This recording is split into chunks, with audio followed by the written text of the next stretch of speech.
A savings plan describes the strategic process of saving enough money to reach your financial goals on a short, medium, or long-term basis. Yet how should you go about it?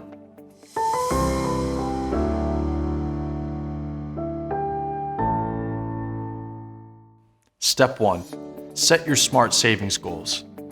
Having a clear objective of what you're saving for is the first step in building a savings plan. Do you know what you're saving for? Have you planned for savings that will enable you to survive difficult situations, such as recessions or unexpected events? Have you planned your finances so that you can have a steady and adequate income after your retirement? When setting your savings goals, make sure that these are well defined. To facilitate this, you are encouraged to adopt the SMART criteria and establish goals that are specific, measurable, assignable, realistic, and time-related. Step 2. Establish a savings plan for each financial goal. If you know how much you need to save and when you need to save it by, the next step would be for you to work out a savings plan per goal.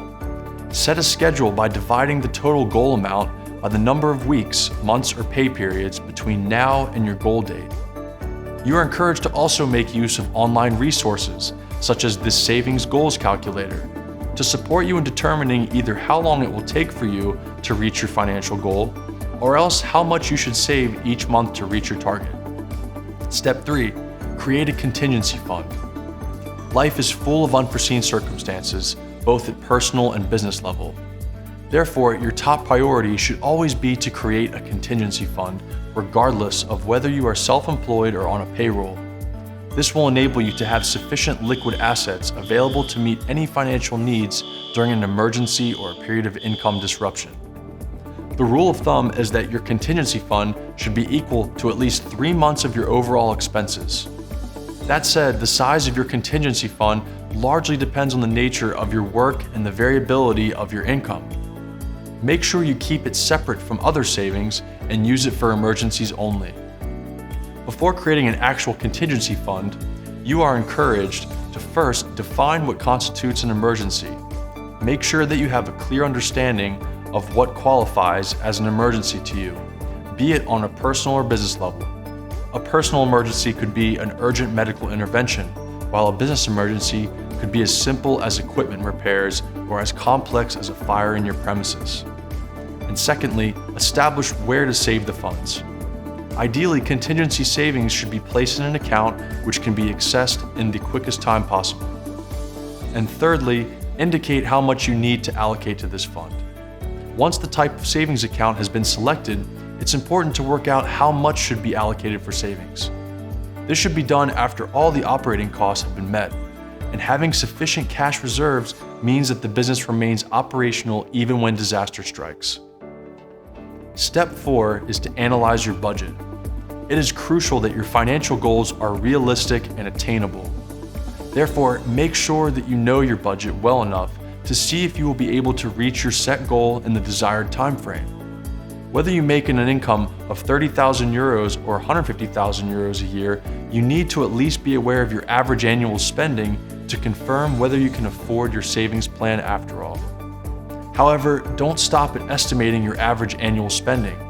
Go a step further and review how you're spending your money, because this will not only put you in a better position to determine how much you can allocate to savings, but also incentivize you to make any changes to your spending habits if required. If you find that your income is greater than your expenses, it's a good start and you can move forward with creating your savings plan.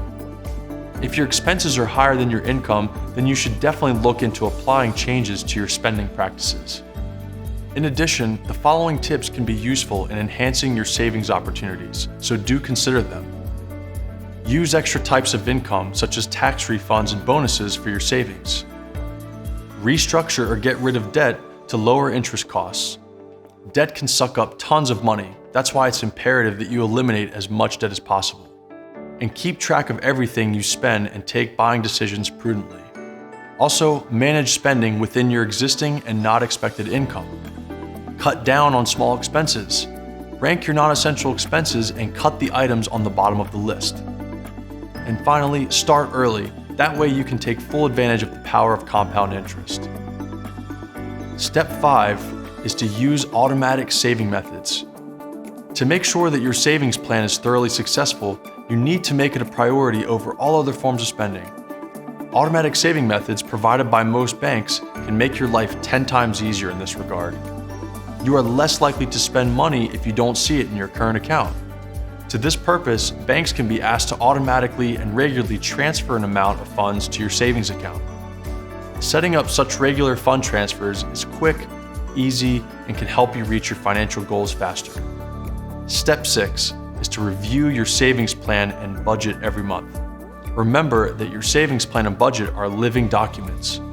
They should therefore be reviewed every month to ensure that they reflect your current situation and goals, and you are saving as much as you can. And do keep track of your progress. At a point in time, you will experience positive or negative unexpected changes to your income or expenses. If you end up with more cash to spare, you could reach your goal faster by making higher contributions or could even contribute to another savings goal.